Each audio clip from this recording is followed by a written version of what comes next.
Hello नमस्कार आदाब सत श्री अकाल। स्वागत करता हूं मैं साहिर कमाल और आप सभी के उत्तर प्रदेश के नंबर 1 एवं विश्वसनीय online platform UP board Hindi medium Vidyakul पर कक्षा 12 की परीक्षाएं जो कि आपके ऊपर पिछले साल भर से एक टेंशन थी वो खत्म हो चुकी हैं।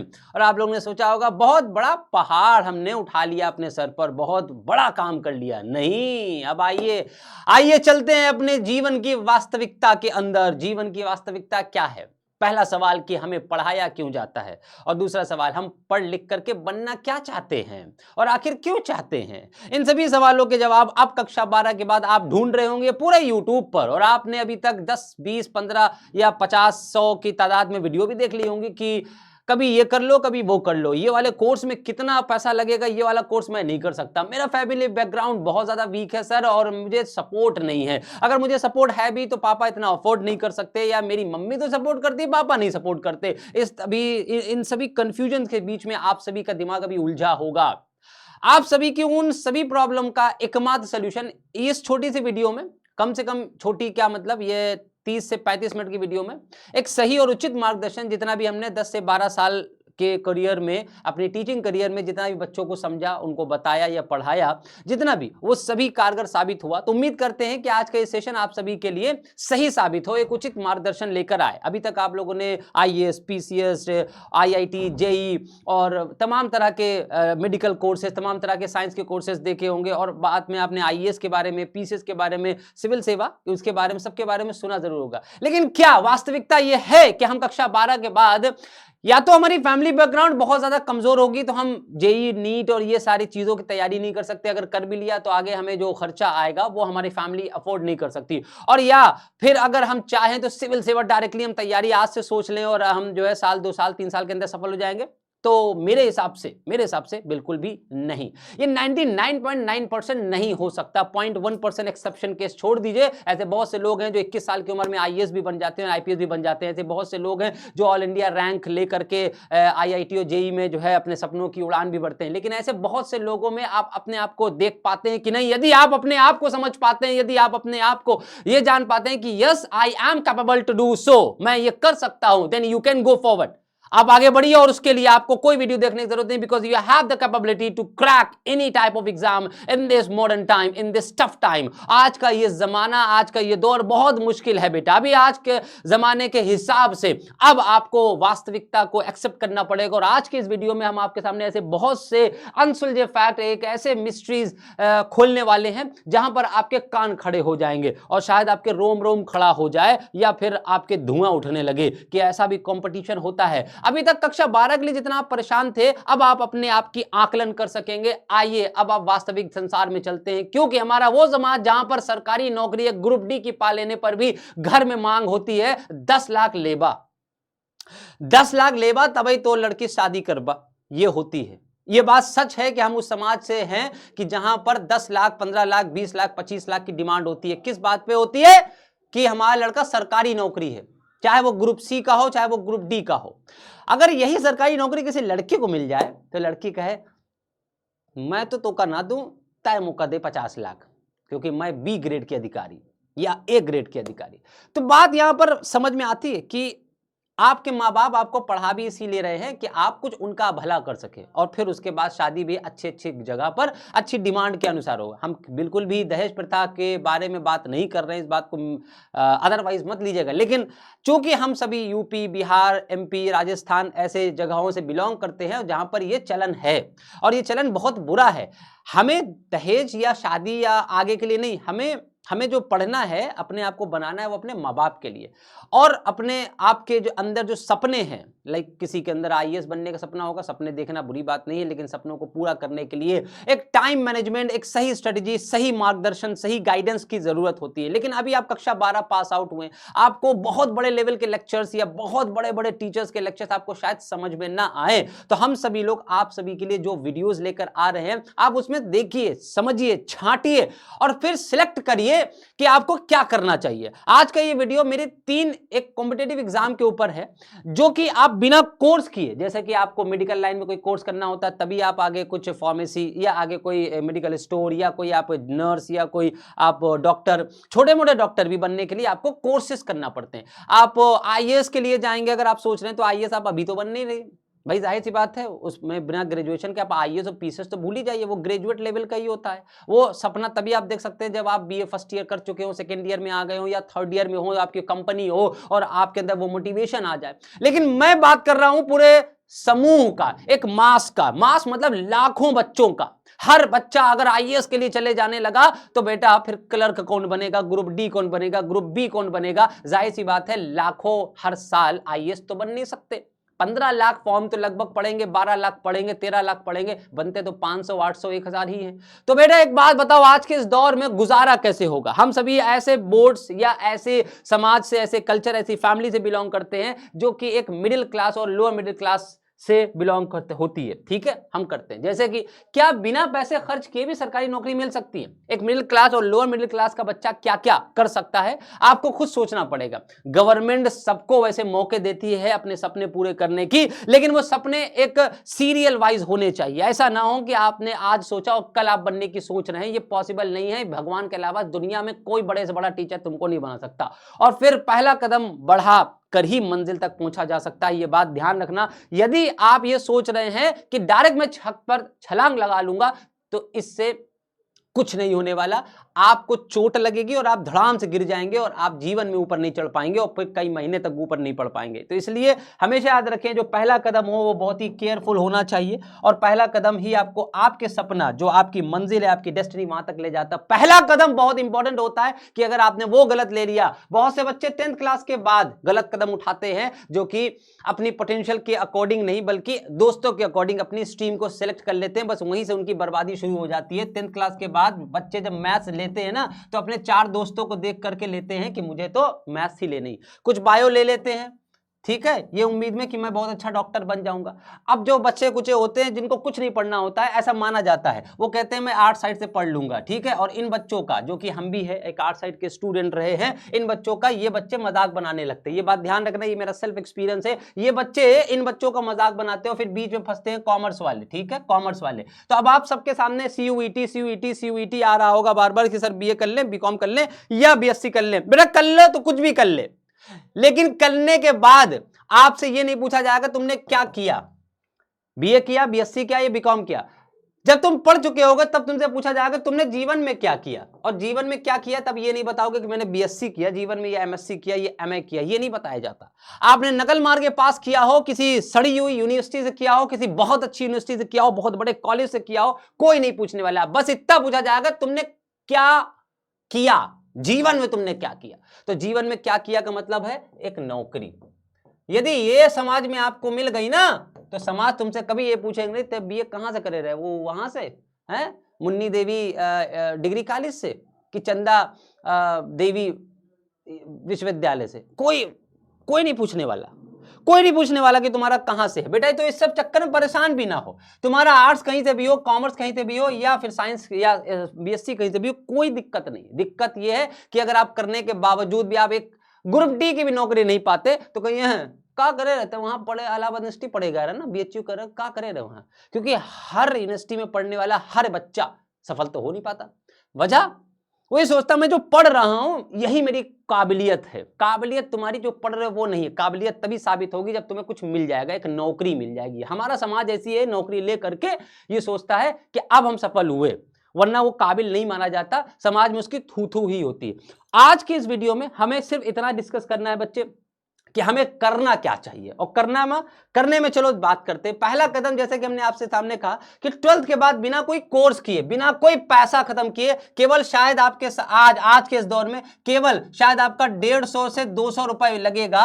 अगर आप वाकई में काबिल, एक ईमानदारी से अपनी काबिलियत हासिल कर चुके 12th क्लास में, अगर आपने वाकई में अपने 12th क्लास को अच्छे से पढ़ा है, तो बच्चे एक बात बता दें, तुम्हें ये 100 रुपए का, 150 रुपए का जो भी फॉर्म का भरने वाला जो चार्जेस होता है फॉर्म को, सिर्फ वो लगने वाला है। उसके अलावा आज तो किताबों की भी आपको कोई जरूरत नहीं पड़ती, क्योंकि everything is available on YouTube, that is free of cost for all. आप सभी के लिए फ्री होता है। हमारे टाइम बहुत पुराना नहीं, लेकिन फिर भी उस समय यूट्यूब सन 2011, 12, 13, 14, 15 इतना ज्यादा अवेलेबिलिटी नहीं थी कंटेंट्स की, जितना कि आज पिछले 5 सालों में हो गई है, या कोरोना के बाद हो गई अवेलेबिलिटी। तो अब आपको बता दें, अगर आप चाहें तो आप केवल फॉर्म का पैसा देकर के, केवल अपनी मेहनत, अपने जुनून, अपनी मेहनत पर ही अपनी नौकरी पक्की कर सकते हैं, वो भी आपके एसएससी और बैंक और रेलवे जैसे डिपार्टमेंट में। अब आपको ये बता दिए है क्या, चाहे रेलवे ले लो चाहे बैंक ले लो, ये क्या है बच्चे, ये तीनों क्या है, ये तीनों ही एक संस्थाएं हैं, वो भी सेंट्रल गवर्नमेंट की संस्थाएं हैं, सेंट्रल गवर्नमेंट की संस्थाएं हैं बेटा, सेंट्रल गवर्नमेंट की। और सेंट्रल गवर्नमेंट की नौकरी फिर चाहे बेटा वो ग्रुप डी हो, ग्रुप सी हो, ग्रुप बी हो, ग्रुप ए हो, सेंट्रल गवर्नमेंट भारत सरकार की नौकरी कैसे भी करके तुम्हारे पास अगर वो आ जाए, उसके बाद जब तुम्हारा फाइनेंशियल स्ट्रांग होगा ना, फाइनेंशियल कंडीशन जब आपकी स्ट्रांग हो जाएगी, तब आपसे कोई कुछ नहीं पूछने वाला कि 10th में 50% से पास हुआ रहा है कि 90% से। जो 90% वाला पास हुआ है अगर वो कुछ नहीं कर रहा है तो कहा यही जाएगा भाई जा, तो उसे अच्छा तो ई है, कम से कम चपरासी तो है वहां। हम यहाँ चपरासी बनाने आपको बिल्कुल नहीं आए हैं, एक नौकरी की बात कर रहे हैं कि आप एक क्लर्क भी बन सकते हैं। क्लर्क के अलावा और कौन कौन से पद हैं शायद आपको ना पता चले, या बहुत सारे YouTube चैनल पर आप बड़े लेवल पर ना समझ पाए, तो आप अपने छोटे लेवल पर इस बात को समझना, ये 3 डिपार्टमेंट हैं जिसमें आप सबसे ज्यादा विश्वास कर सकते हैं, सबसे ज्यादा इस डिपार्टमेंट पर, क्योंकि ये आपके लेवल पर है। रेलवे पर आप भरोसा कम कर सकते हैं क्योंकि रेलवे वैकेंसीज बहुत कम निकालता है, और उसके बाद बैंक पर सबसे कम कर सकते हैं क्योंकि ये आपकी पहुंच से बाहर है, क्योंकि ये इसके एग्जाम होते बहुत टफ है। लेकिन 10+2 और 10th लेवल दोनों ही आपको इन तीनों डिपार्टमेंट में मिल जाएंगे, आपके लिए ऑफर होती है। बहुत से हजारों लाखों बच्चे समझ ही नहीं पाते, जान ही नहीं पाते, वो सोचते हैं इसके लिए ग्रेजुएट होना जरूरी है, इसके लिए पोस्ट ग्रेजुएट होना जरूरी है। अब आपको हम बताते हैं कि एसएससी, रेलवे या बैंक में क्या आपको आवश्यकता है कक्षा 12 के बाद, या फिर आपने 10th किया हो अभी भी आप फॉर्म भर सकते हैं। और मेरी मानना इस बार आने वाली एसएससी के बहुत बढ़िया वैकेंसी आने वाली है, मेरी मानना तो एक बार जरूर से एसएससी जैसे एग्जाम में अपने आप को बैठा कर देखना और अपने पानी में कहते हैं अपनी हैसियत, अपनी बिसात, अपने आप को आंकने की कोशिश करना कि मैं कितना गहरे पानी में हूं, कितना कीचड़ में हूं, कितना दूध में, कितना शहद में। ये बात ध्यान रखना, अपने आप को जानने का सबसे बढ़िया अब एग्जाम होगा आपके सामने, वो होगा एक कॉम्पिटिटिव लेवल का एग्जाम। अभी तक तो 12वां था, वो कुछ भी लिख दो नंबर मिल जाते थे। अब पता चलेगा कि हम कितने वास्तविक रूप में काबिल हैं और वाकई में कितनी हमने नकल करी है, कितनी हमारी तैयारी है। आपके दिमाग में आईएएस पीसीएस बना रहे, बिल्कुल बना रहे, डॉक्टर बना रहे या आपको कुछ और बनना हो, लेकिन एक छोटे से नौकरी में पहले अपने आप को बैठाल कर देखो और ये देखो कि वाकई में क्या हम इस छोटी सी नौकरी को पा सकते हैं एक अटेम्प्ट में या 2 अटेम्प्ट में। यदि नहीं तो दिमाग से खुराफात, वो दलदल जिसे कहते हैं बड़े बड़े एग्जाम, वो निकाल दो। पहले अपने आप को एक स्टेप पर एस्टैब्लिश करना सीखो। अगर तुम बहुत बड़े उड़ान भरना चाहते हो बेटा, तो छोटी छोटी कामयाबी में पहले अपना हाथ आजमाओ, बड़ी उड़ानें बाद में आती हैं। तो इसके ऊपर चर्चा करते हैं। एसएससी जिसका मतलब क्या है, आपके सामने ये कुछ पोस्ट है, एसएससी स्टाफ सिलेक्शन कमीशन, जो कि हर साल कई तरह के पद निकालती है, कई तरह के पोस्ट निकालती है, कई तरह के एग्जाम्स कराती है। इन शॉर्ट तो एसएससी का एक एमटीएस एग्जाम होता है बेटा, जो 10th लेवल का होता है, जिसका मतलब होता है मल्टीटास्किंग इसका जो स्टाफ होता है। एसएससी सीएचएसएल का एक एग्जाम होता है जो कि 10+2 होता है, सीएचएसएल, जिसका मतलब होता है कंबाइंड हायर सेकेंडरी लेवल। एक जीडी होता है, जनरल ड्यूटी होती है, एक सीजीएल, जो आपके मतलब का नहीं है, ये आपके मतलब का नहीं है, ये आपके मतलब का नहीं है, और ये आपके मतलब का नहीं है। आपके मतलब के ये तीनों एग्जाम ऊपर वाले हैं जो कि आप 10+2 या 10th लेवल पर भी हैं। अगर आप 10th पास आउट है तो आप ये भर सकते हैं। और ये कंबाइंड हायर सेकेंडरी लेवल तो बहुत ही बढ़िया एग्जाम है। आपने एक बार सेंट्रल गवर्नमेंट की नौकरी पा ली, उसके बाद आपके सामने सफलता के अच्छे खासे दरवाजे खुल जाते हैं। ये सब इनके फुल फॉर्म है। एक एसएससी और कराता है एग्जाम, जैसे दिल्ली पुलिस कांस्टेबल का, ठीक है। तो ये दिल्ली पुलिस कांस्टेबल, इसमें भी आप 10+2 बैठ सकते हैं। कांस्टेबल लेवल की होती है बेटा, ये कांस्टेबल लेवल की होती है। अगर दिल्ली एसआई बनना है तो बेटा उसके लिए ग्रेजुएट होना ही पड़ेगा। तो अभी आप ग्रेजुएट नहीं है। अगर आप 10+2 हो गए हैं, मतलब 12th अच्छा गया है और आपने ईमानदारी से मेहनत करी है, तो अपना हाथ इसमें जरूर आजमा लेना। चाहे मत करो, मत करना, लेकिन पहला अपने जीवन का एक कंपटीशन जरूर देना, एमटीएस का और सीएचएसएल का, जो कि 2024 में रिलीज होंगी डेफिनेटली, जून या जुलाई के आसपास। हमने कुछ डिटेल ली है, उसके ऊपर चर्चा करते हैं। एक और एग्जाम होता है, वो होता है कि स्टेनोग्राफर का। अब हम इसको हमने अलग से इसलिए बताया क्योंकि इसको करने के लिए भी आपको एक धनराशि देनी पड़ेगी। वो धनराशि होगी कि आपको कम से कम 400 रुपए महीना, 500 रुपए महीना एक स्टेनोग्राफी सीखनी पड़ेगी। स्टेनोग्राफी इस तरह की होती है बेटा। और एसएससी स्टेनोग्राफर भी आप 10+2 पे बन सकते हैं, मतलब कक्षा 12 पास हो गए हैं तो, और ग्रेजुएशन लेवल पर भी तो मतलब बन सकते हैं, 10th पे नहीं।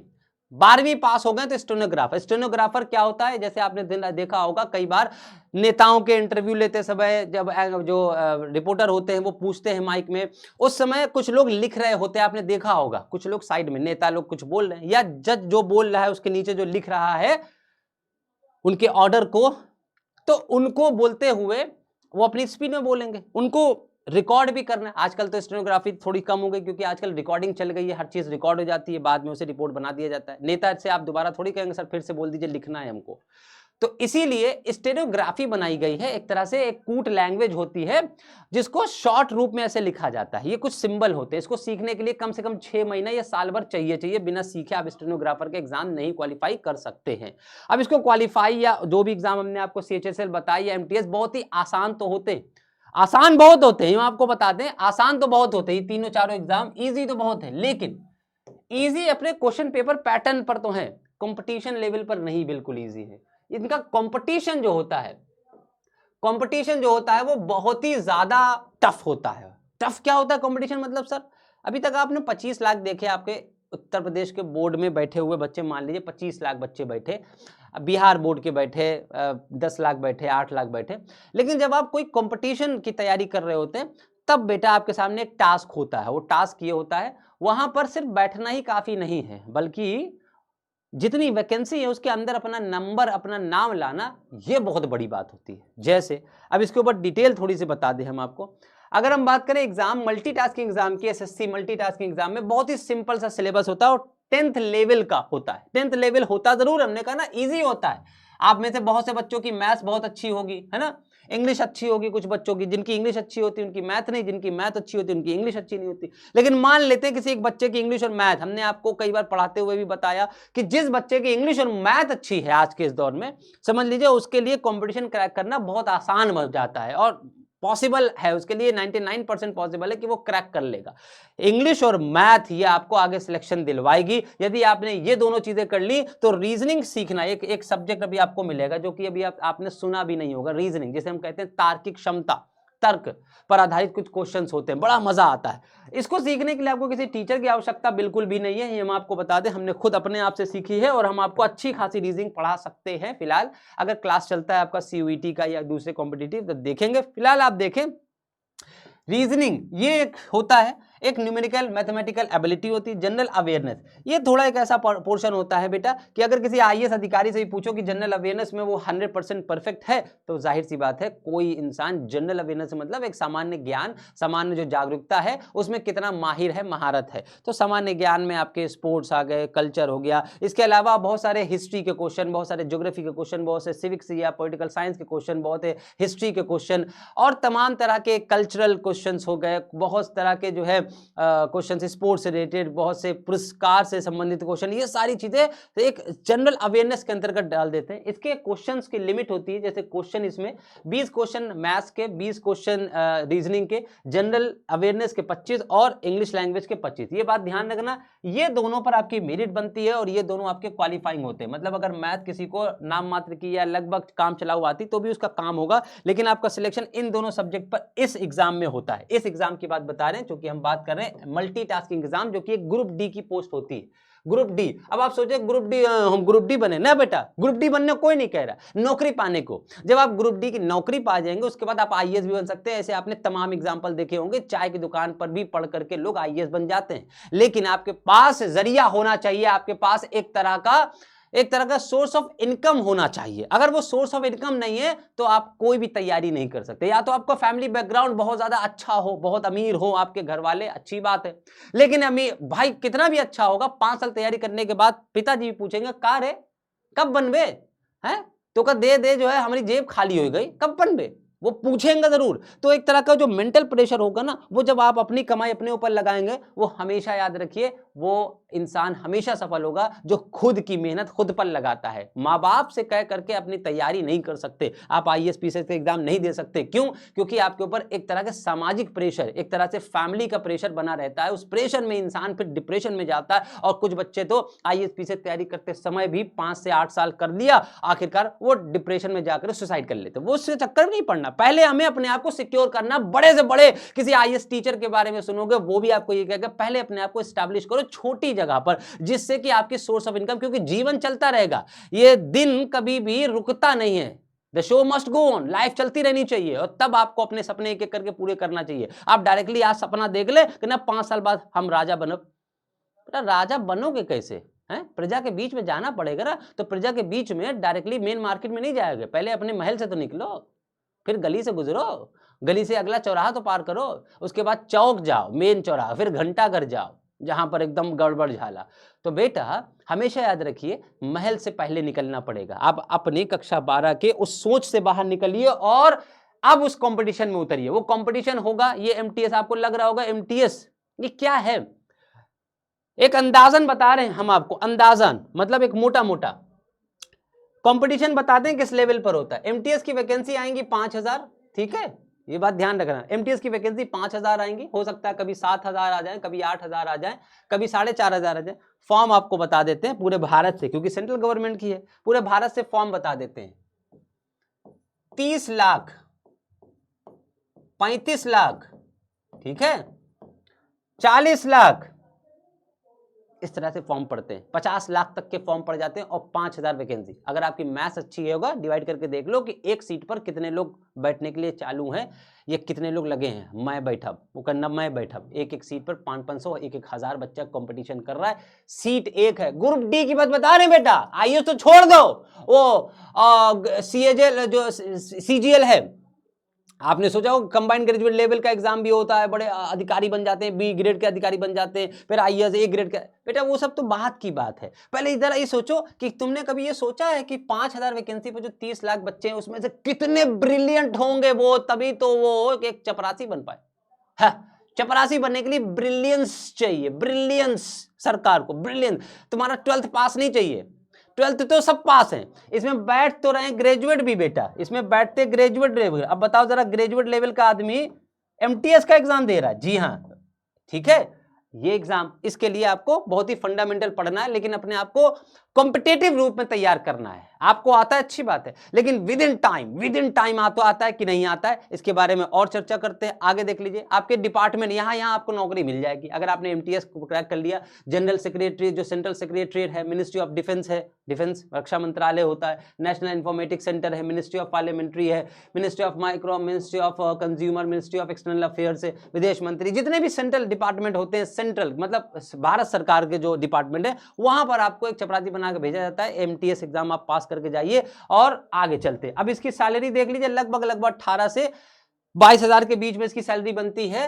जो एमटीएस 2024 का फॉर्म आने वाला है बेटा, कंप्यूटर बेस्ड एग्जाम होता है और फिजिकल एफिशिएंसी टेस्ट भी होगा, फिजिकल स्टैंडर्ड टेस्ट होता है, only for the post of havildar. अगर इसके अंदर हवलदार की पोस्ट भी निकली तो ठीक है। एमटीएस एग्जाम के अंदर मैक्सिमम मार्क्स इसके 270 होते हैं और 90 क्वेश्चंस होते हैं बेटा, 90 क्वेश्चन, पहले 45 क्वेश्चंस और उसके बाद 45 क्वेश्चन, ठीक। तो आपको ये एग्जाम क्रैक करने के लिए आपकी फंडामेंटल मैथ्स, फंडामेंटल इंग्लिश और फंडामेंटल आपकी रीजनिंग आपको मालूम होना चाहिए, ठीक है।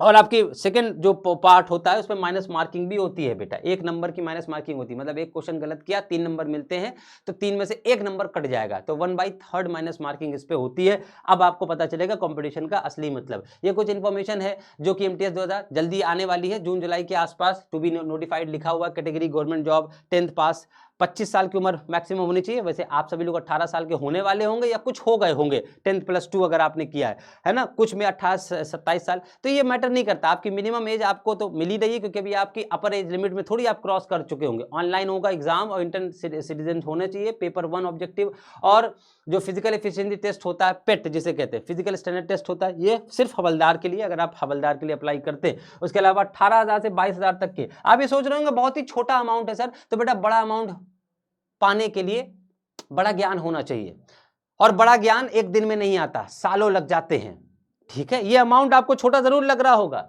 लेकिन आपके ऊपर जब सेंट्रल गवर्नमेंट का टैग लगेगा ना, सरकारी नौकरी का, ये वर्ड जो है ना, सरकारी नौकरी का, तो बेटा वो अपने आप ये 18,000 जो है लोग 80,000 पढ़ने लगते हैं। बस इतना पता हो कि ये मिनिस्ट्री ऑफ होम अफेयर्स में है, बस इतना पता हो। वो कोई नहीं पूछता क्या कर रहे थे, कोई ये नहीं जानता होगा कि होम अफेयर्स में तुम कर क्या रहे हो, बस वो एक्साइज डिपार्टमेंट में है। ये कोई कह दे कि ये मिनिस्ट्री ऑफ एक्सटर्नल अफेयर्स में है, या इंटरनल अफेयर्स में है, या सेंट्रल सेक्रेटरीट में है, केंद्रीय सचिवालय जिसे हम कहते हैं, जैसे उत्तर प्रदेश में हमारा लखनऊ में है, उस दिल्ली में केंद्रीय सचिवालय में, सचिवालय नाम सुन गए लोगों को हवा टाइट हो जाए, तुम सिर्फ चपरासी हो, लेकिन सचिवालय भैया अंदर जा सकते हैं सिर्फ हम, सचिवालय के अंदर।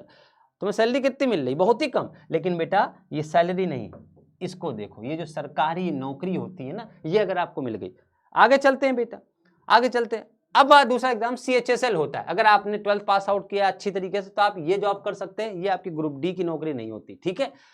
CHSL टियर 1 टियर 2 मतलब 2 स्टेजेस में होता है। टियर 1 का एक एग्जाम होता है, मतलब पहला स्टेज पे एग्जाम होता है, जिसमें भी आपके ये 4 मेन सब्जेक्ट कई बार आपको बता चुके हैं। आगे कंपटीशन में आपको केवल यही 4 सब्जेक्ट अधिकतर एग्जाम्स में, हर एग्जाम में नहीं, अधिकतर मोर देन 75% एग्जाम में जो भी एग्जाम देंगे आपको यही सब्जेक्ट मिलने वाले। एक जनरल इंटेलिजेंस, जनरल अवेयरनेस, ये क्वांटिटेटिव एप्टीट्यूड, बेसिक अर्थमेटिक जो कि आपकी अंक गणित होती है उसका ज्ञान होना चाहिए, और इंग्लिश लैंग्वेज। यही आपको चारों सब्जेक्ट मिलेंगे, जिसमें 25-25 क्वेश्चन होंगे, 50-50 नंबर के। एक क्वेश्चन 2-2 नंबर का होगा, 60 मिनट दिए जाएंगे। अब बताओ बेटा 100 क्वेश्चन और 60 नंबर, 80 मिनट जो होते हैं वो PWD फिजिकली जो डिसेबल लोग होते हैं उनके लिए होता है 80 मिनट, आपके लिए 60 मिनट है। और इस 60 मिनट के अंदर आपको 100 क्वेश्चन करना। अब आप कहेंगे सर सिलेक्शन किस पर हो जाता है? बेटा कोई आकलन नहीं है।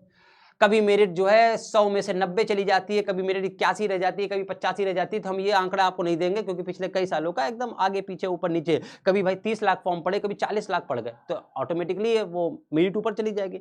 तो ये CHSL है, कंबाइंड हायर सेकेंडरी लेवल, जिसमें आप 12th +2 तो भरते ही है, साथ में ग्रेजुएट लेवल यहाँ पर भी भरते हैं। आपके जो ग्रेजुएट वाले भाई बहन होंगे ना, वो भी आपको मिलेंगे, और अधिकतर आपको वही मिलेंगे। तो आपका कॉम्पिटिशन आपसे नहीं, आपका कॉम्पिटिशन अपने ऊपर वालों से होता है। बेटा जिसकी नौकरी लग गई तो लग गई। इसमें आपका जो होता है सेक्शन 1 सेक्शन 2 होता है। तो सेक्शन 1 में मैथमेटिक्स एबिलिटी 30, ये आपका टियर 2 होता है बेटा। Reasoning, general intelligence, English language और कंप्रिहेंशन, इंग्लिश लैंग्वेज में वही चीज, noun, pronoun, verb, adverb, adjective, narration, active and passive voice, conjunction का सही इस्तेमाल, सिनोनिम, एंटोनिम, यही सारी चीजें जो कक्षा 12 में खत्म कर चुके हैं। जनरल अवेयरनेस, इनके आप होंगे 30 क्वेश्चन, 40 क्वेश्चन और 20 क्वेश्चन और 15 क्वेश्चन कंप्यूटर बेस्ड होंगे। कुल मिला के इनके लिए 15 मिनट, 1 घंटा इसके लिए, 1 घंटा इसके लिए। ये आपका टियर 2 एग्जाम्स होता है टियर 2 में। और उसके अलावा अगर आपने कुछ ऐसी पोस्ट के लिए भरा है जो जैसे मान लीजिए जिसमें टाइपिंग टेस्ट की आवश्यकता होती है, तो टाइपिंग टेस्ट आपका, जिसे हम स्किल टेस्ट भी बोलते हैं, ये DEO डेटा एंट्री ऑपरेटर इसी में आता है। आपने सुना होगा डेटा एंट्री ऑपरेटर होता है, और एक LDC या JSA, ठीक है। इसके लिए तो 15 मिनट में आपको एक पैराग्राफ दिया जाता है, हिंदी इंग्लिश दोनों ही का, अलग अलग 15-15 मिनट दिए जाते हैं। तो अगर आपने हिंदी वाला भरा होगा तो हिंदी का मिलेगा, इंग्लिश वाला भरा होगा तो इंग्लिश में मिलेगा। इसमें केवल फॉर्म भरना है और अपनी मेहनत करनी, इसके अलावा कोई कोर्स नहीं करना, इसके लिए आपको कुछ भी नहीं करना, इधर उधर जाना भी नहीं, केवल मोबाइल लगा करके अपने यूट्यूब से जितना पढ़ सकते हो पढ़ लो। प्रीवियस ईयर्स क्वेश्चन पेपर एक बार जरूर देखो आने वाला है, ये भी बहुत जल्दी आने वाला है। तो देखिए 2024 में जून जुलाई में ये एग्जाम भी आने वाला है, 2024 जून जुलाई में, मतलब 2 महीना। अगर चाहो तो इसे पढ़ सकते हो। ऑनलाइन इसका भी एग्जाम होगा, और आपका टियर 1 में आधा नंबर का कटिंग होती है, और टियर 2 में आपकी 1 नंबर की कटिंग होती है, मतलब माइनस मार्किंग होती है। तभी तो पता चलता है कंपटीशन क्या है। कंपटीशन में ऐसे थोड़ी कि 1 2 3 4 है, ये वाला टिक मार दे सही होगा, ऐसा नहीं होगा। आप सही जितना मारेंगे उतना माइनस होता चला जाएगा। इसीलिए जो ऑथेंटिक आपके पास नॉलेज होगी उसको ही आप प्रूफ कर सकते हैं यहाँ पर। अगर आपके पास नॉलेज नहीं है, ऑथेंटिक नॉलेज नहीं है, तो आप यहाँ पर क्रैक नहीं कर सकते। और यहाँ पर भी जो वैकेंसीज आपकी आती हैं वो भी 7,000 मान लीजिए आई हैं, तो भैया मान के चलो कि 20 लाख से प्लस, 20 लाख से ज्यादा लोग फॉर्म भरने वाले हैं। 20 लाख ये तो बहुत कम बताया, 30 लाख 35 लाख। हाल में बता दें, अभी कुछ साल पहले, 3-4-5 साल पहले रेलवे में एक वैकेंसी निकाली थी, ग्रुप डी की रेलवे ने एक वैकेंसी निकाली थी। अब आप सोच लीजिए देश की बेरोजगारी का हालत क्या है। ग्रुप डी की एक वैकेंसी निकाली, लगभग 18,200 के आसपास, एग्जाम एग्जैक्ट नहीं लेकिन 18,000 प्लस वैकेंसी निकाली थी। और आपको हम बता दें, जाके गूगल पे डेटा चेक कर लीजिएगा, 1 करोड़ से ज्यादा फॉर्म पड़ गए थे पूरे भारत से। 1 करोड़ से ज्यादा, 1 करोड़ से ज्यादा केवल ग्रुप डी के आपके रेलवे के ग्रुप डी लोग बनने के लिए इतना ज्यादा तरसे हुए हैं। आप सोच रहे होंगे बाप रे ग्रुप डी, बाप रे चपरासी नहीं बेटा, वो रेलवे देख रहे हो, ग्रुप डी नहीं देख रहे, वो रेलवे की नौकरी देख रहे हैं। कितने अलाउंसेज और कितने ज्यादा उन्हें पर्क्स, कितने ज्यादा बहुत सारे उनको आराम भारत सरकार की तरफ से मिलेंगे, वो जानते हैं, उनकी फैमिली जानती है। और इसी चपरासी नौकरी पर लोगों की जब शादियां होती है आगे चल के हैं, तो माता जी लोग 15 लाख की डिमांड करती है। भैया देखिए मेरा जो है लड़का जो है सरकारी नौकरी, आपने वो देखा होगा, कायदा ही सैकड़ा, 1000, 10,000, लाख और 10 लाख, मान लीजिए 15 लाख की डिमांड कर लेते हैं। आप एक बाबू को देख लीजिए, एक सरकारी नौकरी हो जाए, आपने देखा होगा फिल्म आती है शादी में जरूर आना, सत्येंद्र, वो एक एक्साइज डिपार्टमेंट में सिर्फ एक क्लर्क हो गए थे, सिर्फ नहीं बेटा, एक्साइज डिपार्टमेंट का क्लर्क। क्योंकि अगर वो 35,000 रुपए सैलरी पा रहा है तो कम से कम 80,000 वो ऊपर से कमा रहा है। हम यहाँ घूस लेने के लिए भी नहीं कह रहे बिल्कुल भी, लेकिन ये वास्तविकता है। इंसान सरकारी आदमी, जितने भी डिपार्टमेंट में सरकारी आदमी होते हैं, वो इस उम्मीद में नहीं जाते सैलरी गई भाड़ में, सैलरी गई तेल लेने। 19,000 का मतलब है 20,000 में ऊपर से निकाल ले भाई, याली फाइल उधर करब, उनसे ले 500 आए कि नहीं, पर डे 1,500 आते रहेंगे। वही हाल रेलवे में टीटी, टीसी, आपने इन सबको भी देखा होगा। टिकट बना गया कितना, 35 रुपए का टिकट होता है, 500 रुपए चालान देखो कि जो पर्ची बनाए साहब 300 रुपए रख दो, बस टीटी नो भैया। सबकी सैलरी 25, 30, 35, 40 अगर है और उसके अलावा 50,000 वो ऊपर से कमा रहा है, तो क्या दिक्कत है सरकारी नौकरी में। इसीलिए सरकारी नौकरी लोग प्रेफर करते हैं। एक चपरासी भी रेलवे में हो जाएगा तो वो कितने काम करा सकता है अपनी जुगाड़ से, क्योंकि वो सरकारी आदमी हो गए। तो ग्रुप डी मत काउंट करना, रेलवे काउंट करना, एसएससी काउंट करना। इसकी एग्जाम डेट आने वाली है, आप इसकी तैयारी कर सकते हैं।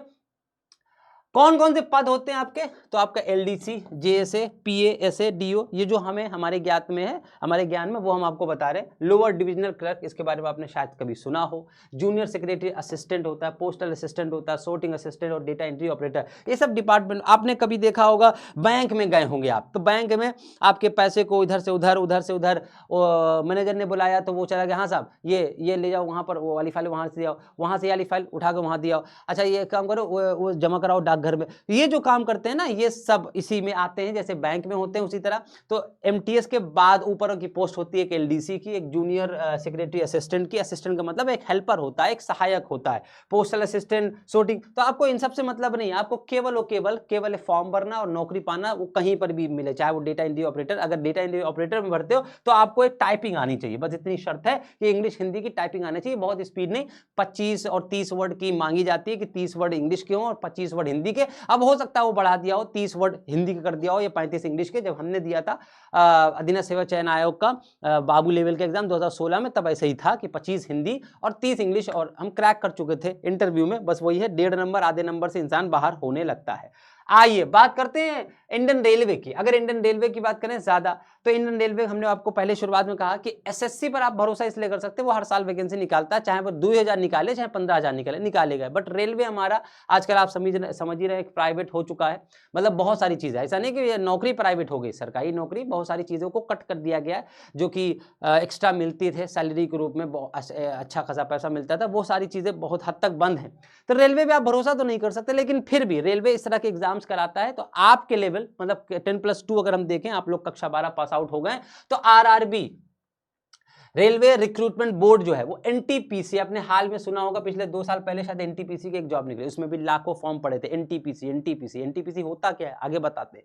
आरआरबी ग्रुप डी, देखो इसमें भी ग्रुप डी, यही ग्रुप डी की बात कर रहे थे जो रेलवे में आई थिंक 5 साल 6 साल पहले 2018-19 के आसपास की बात है, नॉट एग्जैक्टली आई रिमेंबर, लगभग 5 साल पहले, जिसमें 1 करोड़ से ज्यादा फॉर्म पड़े थे। गूगल करके देख लेना।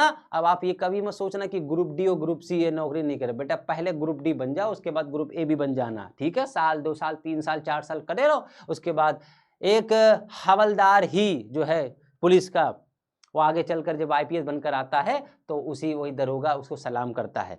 तो ये नहीं सोचा जाता कि हमें नौकरी छोटी और बड़ी, पहले इस्टेब्लिश होना, क्योंकि परिवार में माँ बाप भी हैं, भाई बहन भी हैं, और आपके खुद के खर्चे भी हैं, तो वो खर्चा निकलता रहे। उसके बाद आपको पढ़ने से कोई माई का लाल नहीं रोक सकता। और अगर आपके अंदर जुनून है तो वो साल 2 साल के अंदर इंसान जो है आईएएस क्रैक करे, पीसीएस क्रैक करे, बड़े बड़े मेडिकल एग्जाम्स निकाले।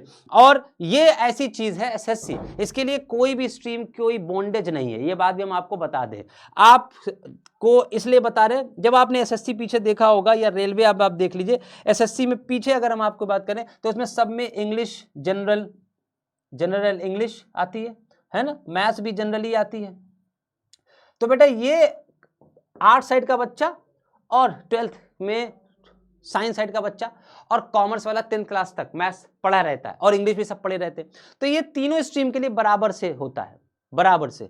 कुछ ऐसी चीजें हैं जो कि सिर्फ साइंस स्ट्रीम के लिए, जैसे पीछे जेई था जूनियर इंजीनियर, तो वो केवल साइंस का बच्चा ही भर सकता है, क्योंकि उसमें मैथ्स और फिजिक्स ये सारी चीजें पूछी जाएंगी, आर्ट साइड का बच्चा थोड़ी। तो कॉमर्स वाले बच्चों के लिए क्या, कॉमर्स वाले बच्चों के लिए भी एसएससी बना, ऐसा नहीं है कि कॉमर्स वाला बच्चा एसएससी नहीं भर सकता, क्योंकि फंडामेंटल 10th क्लास तक सबने फंडामेंटल मैथ्स, फंडामेंटल इंग्लिश सबने पढ़ी हो, बेसिक सबको पता होता है, वो बेसिक से ही पूछता है, उसके अलावा कहीं से नहीं। बाकी हायर एग्जाम्स में फिर आपके स्ट्रीम्स कंसर्न या जो आपके स्पेसिफिक साइड साइड होती है वहां से पूछता है।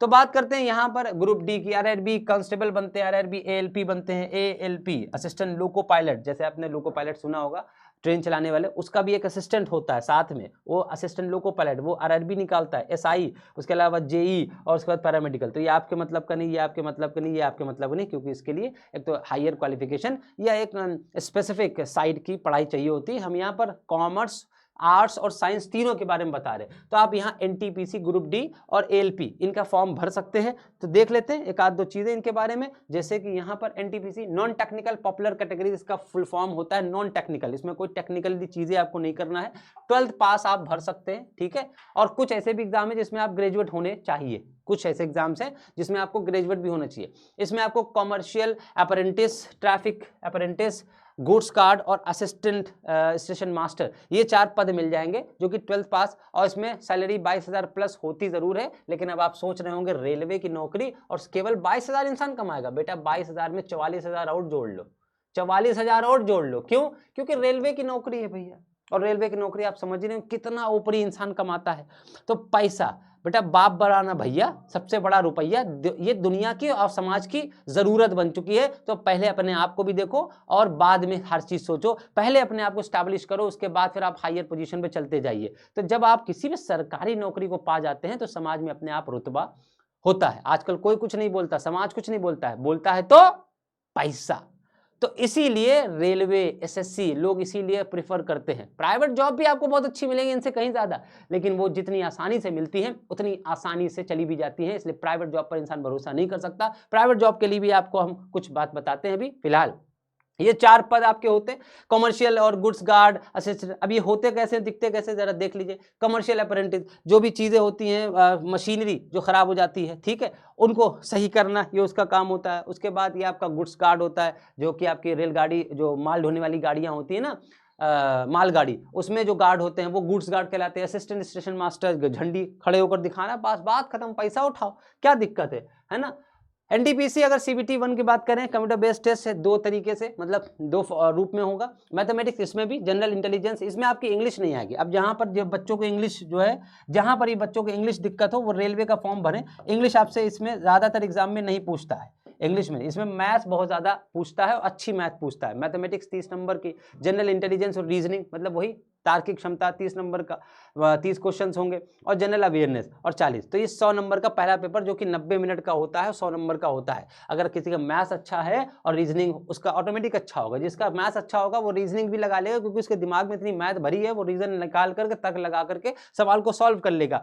अब आप कमेंट के बाद, मतलब इस वीडियो के एंड के बाद आप जरूर बताइएगा कि स्पेसिफिकली हमें किसी एक पद के ऊपर कोई वीडियो चाहिए, या हमें प्रीवियस क्वेश्चन पेपर चाहिए किसी भी एक पोस्ट के ऊपर, या तैयारी कैसे करना। तो कमेंट जरूर करिएगा, वीडियो के एंड में हम देखेंगे, उसका जवाब हम तब देंगे, ठीक है। ये सीबीटी 1 होता है, उसके बाद सीबीटी 2 आता है, मतलब दूसरा स्टेज आता है, उसमें आपका फिर मैथमेटिक्स पूछा जाता है, फिर जनरल इंटेलिजेंस और जनरल अवेयरनेस, इसमें भी इंग्लिश नहीं, मतलब 2 स्टेजेस में होता है, ठीक है। इसमें कहीं इंटरव्यू नहीं हो, जितना भी हमने एमटीएस के बारे में बताया, सीएचएसएल के बारे में बताया, कोई इंटरव्यू नहीं होता, ठीक है। केवल एग्जाम्स होता है और कहीं पर स्किल टेस्ट या टाइपिंग टेस्ट की आवश्यकता है, कंप्यूटर टाइपिंग की, वो हो जाता है, ठीक।